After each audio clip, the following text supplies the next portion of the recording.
Yeah, listening to that name, I think you guys can imagine what happened to that coin. I got rug pulled, I think, within 24 hours after pumped like crazy. But yeah, I guess every one of us has to go for experiences like that. Yeah. Yeah. And then after numerous more rug pulls and being wrecked and experiencing everything, all the nice but also nasty things of early DeFi, this is when I started thinking to myself, okay, you might be a good trader, or you might be, or not good, but like decent. You might actually, if you're going to spend more time with that, doing this daily and doing nothing else, you actually might get an edge.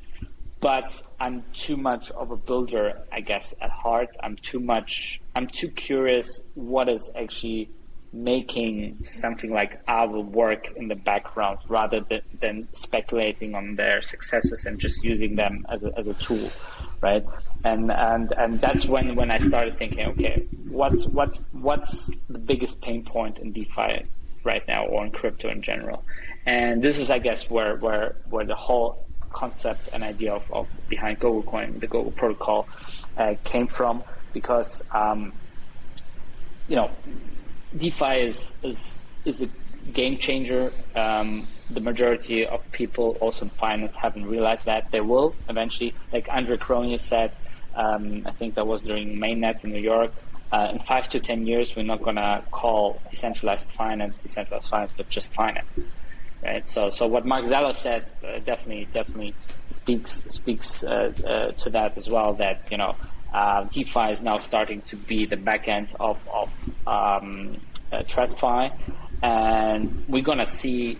And this is where, I guess, where something like GOGO comes into play. We're also gonna see DeFi being partially the front end of TradFi. Yeah. And by that, replacing TradFi as a whole. So what's your vision of DeFi? Is it similar to, like, 5 to 10 years? Is it similar to Andre's kind of take? What's your vision of kind of like potentially where the protocols exist today, and then how users will interact with them? And then after you kind of allude to that, where does GOGO fit? Yeah.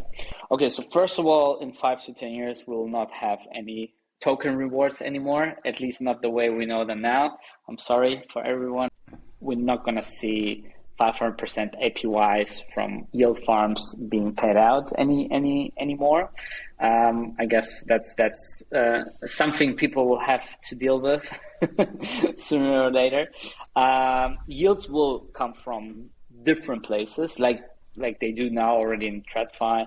One thing, as I said earlier, that really excites me is yields coming from real-world cash flow generating assets, such as lending facilities, like mortgage lending or student loans, or supply chain financing facilities. So something like I've done in my previous fintech, I guess. So this is where DeFi will come and disrupt the whole space, just because you can make it way more, because you can build those financial Legos, as DeFi is being known, in a much more scalable, cheaper, more transparent way than TradFi will ever be able to do so, right? So yields will come down, and yields will come from different sources, but they're still going to be there, just because we still have this interest rate, or in general rate discrepancy, and massive opportunities to extract yields or interest rates from things that currently TradFi is not doing a very good job of extracting those interest rates, right? Because we still have this massive supply and demand of different financing solutions or investment solutions in the world. So definitely very, very bullish on that. Overall, I think though,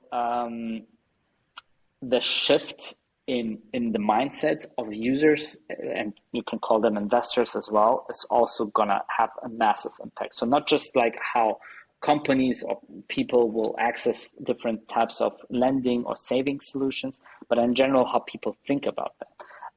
Part of our light paper actually talks about how Gen X or Gen Y and Gen Z will inherit over $70 trillion from the older generations in the next 10 to 20 years. And that number, I think, is for the States alone. So that's not even covering the world, right? And I don't need to tell you guys, if you inherit money and you're in your 20s or 30s or even 40s, you're probably not going to put that into I don't know, IBM stock or Ford, right, or Chrysler, or I guess old school blue chips. Let's call them like that, right? Nah, I'll be buying GOGO. I'll be all in GOGO by that point. Exactly. Or you're gonna buy NFTs, or you're gonna put it at work at a stablecoin farm, or you're gonna, ape into other Web3 services that offer different kinds of utilities, right? And I'm not saying all those 70 trillion will go into that. I think a lot will be put into or will be donated. But the current estimate is that even if 5% of those 70 trillion end up in crypto and DeFi and NFTs, we're talking about 3.5 trillion US dollars.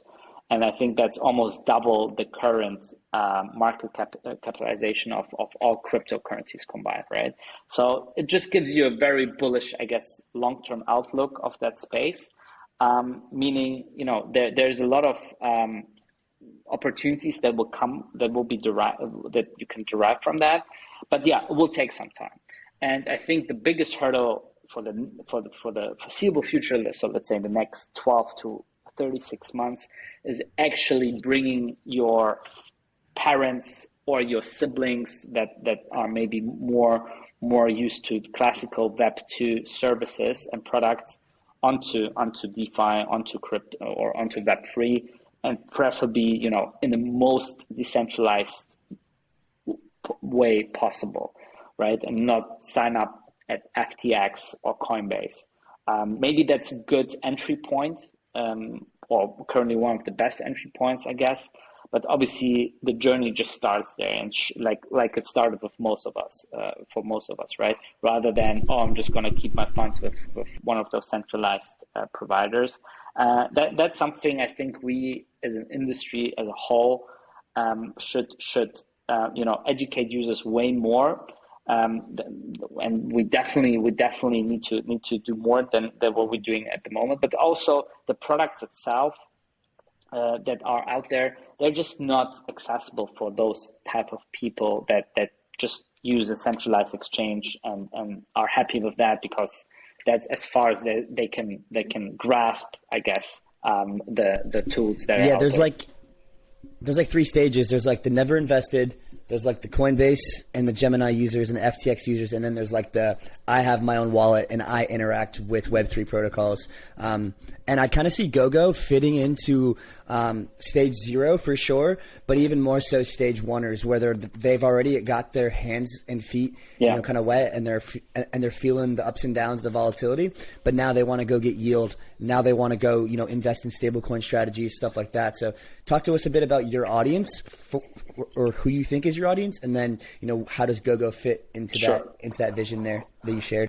So currently, I think we're more focusing on the second or third user group that you mentioned. So the ones that either have their own non-custodial wallet already, or are heavy users on centralized exchanges and actually want to leave them because they understand their potential risk by not having custody of your tokens or custody of your keys as well. So that's I guess our initial user focus.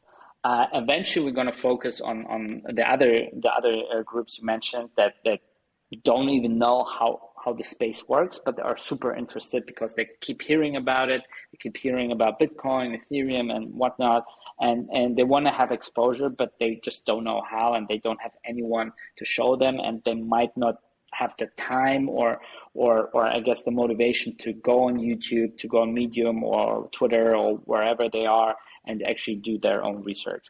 So that's why our products initially is a more crypto native solution, where you still have to connect your MetaMask account, you still have to bridge if you know how to.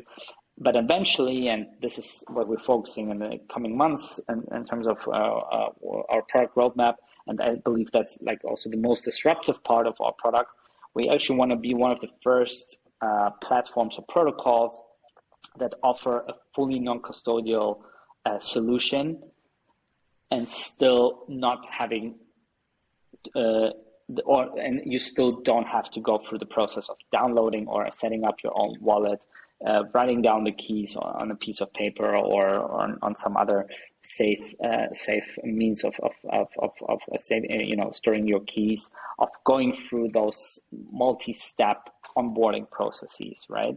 And our goal is essentially for you as a user to be able to enter DeFi in 2 clicks. That's why, we kind of compare it a bit to, let's say, the Amazon Prime checkout button, the one-click checkout button, right? Where everything is set up for you. You don't have to really think a lot. If you actually want to buy something, you just click on buy and boom, it has your address, it has your payment details, and the goods that you bought are on the way being shipped to you. So we kind of want to build this very similar frictionless user onboarding experience. And the way we do that is by abstracting every piece of, I guess, or every obstacle that you currently have. We're starting with obviously the fiat on-ramp, right? So basically the way we do that, we're working with one of, all of the big on-ramp providers. And it's like a free click on-ramp solution where you just buy with your credit card or your bank account, right? And depending on what fiat payment tool you use, you can have your GOGO or your tokens bought in less than 60 seconds. So for instance, with Transact, right, it takes 3-4 steps. You have to just provide your checkout address, similar to if you're online, and then you can buy with your credit card any amount and not any amount, but any type of token. The amounts are, they're limited. That's due to financial regulation, but at least you can already buy a certain amount of tokens already almost instantly. The next step is then putting that to work. And because we're in DeFi, we want to have a fully non-custodial, decentralized, permissionless, trustless experience. We're actually setting up a wallet for the user on a virtual machine that is fully decentralized and hosted in a decentralized manner. And this is, I guess, where part of our secret sauce and part of our innovation comes from. And accessing this wallet that is your wallet. So imagine you're just setting up a computer for someone, and on that computer, on that operating system, you set up a MetaMask wallet for this person. This wallet obviously has keys that are stored in something we call the NFT Smart Vault, which is essentially, or also known as the proxy wallet, which is essentially a way to store tokens in a non-custodial way without us, having access to those tokens and the user have full ownership, but without also the need for the user to write down those keys on a piece of paper or wherever. And the way we Gary, do it, quick question. Yes. If Sure. I was to want to leave, or if I somehow lost access to that computer or something, Yeah. would I be able to retrieve those keys easily? Would I have to contact the team? Would I sign in? How would I do that? That's a very good question. No, you would not have to contact us, and that would be a flaw, and that would be a massive element of centralization if it would depend on us. Sure. So the way you do it is for something known as social recovery. So similar like a multi-sig works, you name 3 of your best friends or family members as your trusted, I guess, or trustees, and when you lose something, or when you want to get access to those keys, you call them up and say, hey, can 2 of those 3 friends or family members help me recover that? And this is something the Argent wallet or the Harmony One wallet do as well. And currently it seems to be one of the safest ways to basically store and save and recover keys in a non-custodial manner. Without the need of us that you could, to step in, because then it wouldn't be non-custodial anymore. Yeah, sorry to interrupt. Argent also acts as a guardian themselves too, but they require you to also have other guardians. Now, in GOGO's example, the other, let's call them guardians, those guardians, they need an Ethereum wallet as well, correct? No, they would not, because we would connect that with a user profile identifier, be it an email address. So they would need to have an email address that's the current architecture that we're looking into. We could use something different, like mobile phone numbers or whatever, or different things. Because if they would have to have a wallet, that kind of defeats the whole purpose, right? Because then it's not. Then they can lose it. No, it's they can lose it, and plus it's not really that easy. That the way we want to build it, that basically literally every person with internet access and I guess comprehension of English and comprehension of what crypto is can access and invest into DeFi. And that's the vision. Obviously, we're not going to be able to reach everyone, I guess. But if we help this, bring in another wave, another million or two of users to DeFi, I guess in the current stage where DeFi is, that would be tremendous. So that's our goal, and we're gonna work tirelessly and nonstop on reaching that this year and in the time to come. But we still have a long way ahead of us. But we couldn't be more excited, because I think we're just getting started. The space is still in its infancy to a big extent. So extremely hyped about that. And I don't know, man. How do you guys think about that? Yeah, I'm excited to have my mom. Sorry, Rob, I'll let you go. I could have my mom and dad as guardians, and they wouldn't even need an Ethereum wallet.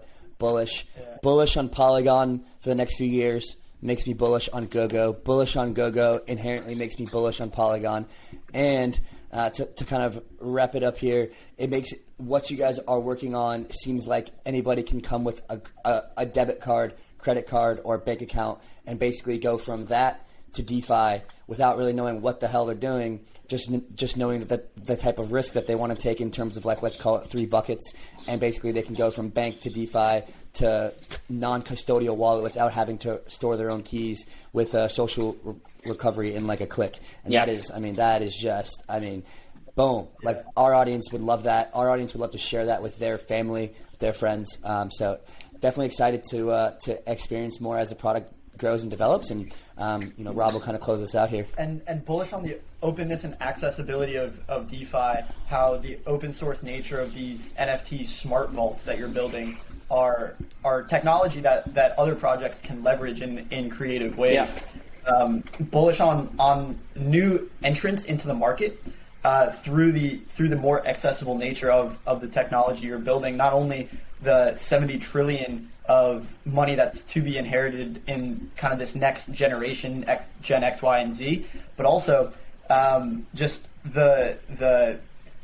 what I'm thinking of is a conversation I was having yesterday, and it was a point that someone made. Is like, are we still early? And someone mentioned, well, we can't always be early, or not everyone can be early by definition. And I was kind of putting back on that, because the point that I brought up was, well, there's more people still to be born than have been born up until this point. And to me, that's very bullish on kind of more entrance into the space, and how there's still new markets to be created and new money to flow into the space. And GOGO is making that space accessible and open to everyone. Greater capital efficiency through that, and greater entrance into the market. So bullish, by Polygon, through GOGO, and into DeFi overall. Yeah, thank you.